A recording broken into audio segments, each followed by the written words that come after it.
Entre la République démocratique du Congo et les Émirats arabes unis, une amitié prend solidement corps sur base d'une relation économique ambitieuse et fructueuse.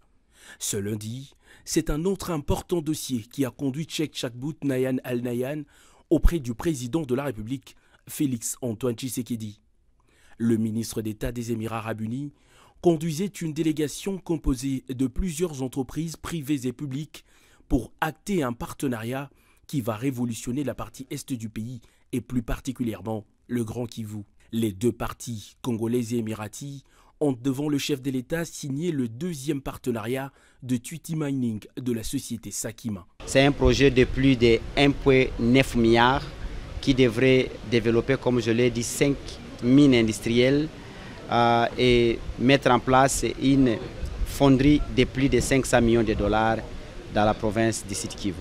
Cette signature avec Sakima qui dispose des mines va permettre d'approvisionner la fonderie qui sera installée dans la province du Sud Kivu. Grâce à ce partenariat, plus de 4 mines industrielles seront également mises en place pour connecter le sud du pays au Maniema avec des mines qui vont développer plusieurs activités connexes en même temps pour une transformation que l'Est du pays n'a jamais connue. Le ministre d'État des Émirats arabes unis a séance tenante remercié le président de la République Félix Antoine Tshisekedi pour son sens élevé de collaboration qui facilite la coopération. Pour lui, c'est l'amour du pays et les Congolais et tout projet qui vient pour développer, transformer le Congo, il fera tout pour que ces projets puissent, n'est-ce pas, produire les fruits tels que voulu entre les deux parties.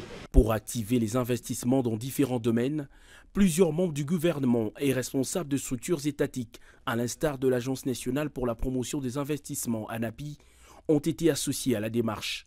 Toujours au bureau du chef de l'État et dans une autre salle cette fois, le président de la République a réuni quelques responsables de services de sécurité, de la police nationale, le ministre de l'Intérieur et le gouverneur de la ville de Kinshasa. Outre la situation sécuritaire du pays examinée en profondeur, le chef de l'État Félix Antoine Tshisekedi a donné des instructions claires pour la sécurisation des 9e Jeux de la francophonie qui se tiendront à Kinshasa dans 10 jours. Le commandant suprême de forces armées et de la police nationale a fixé à ce responsable un objectif à atteindre, celui de 0 incident pendant la période des Jeux. Le ministre de l'Intérieur, Peter Kazadi, a confié au sortir de cette réunion que les différents services vont mutualiser leurs efforts. Les patrouilles mixtes vont se déployer dans les prochains jours pour garantir une quiétude permanente aux citoyens du pays et particulièrement aux délégations étrangères présentes dans la capitale pour prendre part aux Jeux de Kinshasa.